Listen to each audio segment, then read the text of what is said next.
सांगा.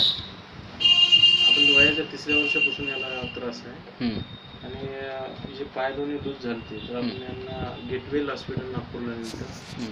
ताप कमी बी नाही याचा, अविरतपणे ताप चालू आहे. कुसरला सर्व डॉक्टर आपण नेलं आणि त्याच्यानंतर नागपूरला आपण ट्रीटमेंट केली याची. नागपूरला गेल्यानंतर 3 वर्ष याचे नॉनस्टॉप गोळ्या चालू होत्या. तर दम्याची वगैरे शिकायत सांगितली होती त्याला आणि दम्याचं औषध रेग्युलर यांना घ्यावं लागेल. म्हणजे जवळपास कायमचंच राहणार दम्याची शिकायत. त्याच्यानंतर आपण मग तुमच्याकडे आणलं. तुमच्याकडे आल्यानंतर तुम्ही औषधी दिली. त्यानंतर 2ऱ्या-3ऱ्या दिवसापासून तो जेवण करायला लागला. याच्या अगोदर त्या औषधीने जेवण करत नव्हता. थोडी ताप कमी व्हायची, पुन्हा दिसत तसं राहायचं.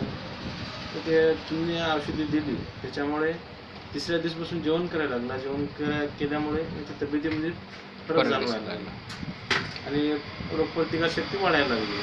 ते आपण तुमच्या सूचनेनुसार आपण औषधी ती बंद केली. तर जवळपास 2 महिने व्हायला आपण ती नागपूरची औषधी दिसायला तशी आपल्याकडे आहे. त्यापर्यंत आपण नागपूरला कुठल्या हॉस्पिटलला? गेटवेलला. तिथे मग ॲडमिट करायचं काम पडलं होतं. जवळपास 10 दिवस ॲडमिट होता.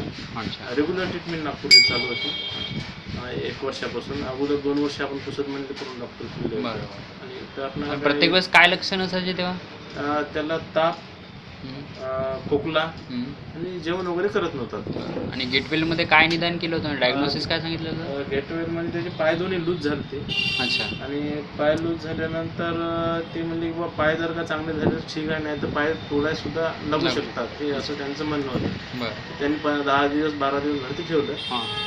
तर पाय वगैरे त्याचे चांगले झाले आणि नंतर मग त्यांनी ट्रीटमेंट रेग्युलर चालू केली. तर 1 वर्ष त्यांच्याकडे ट्रीटमेंट होती.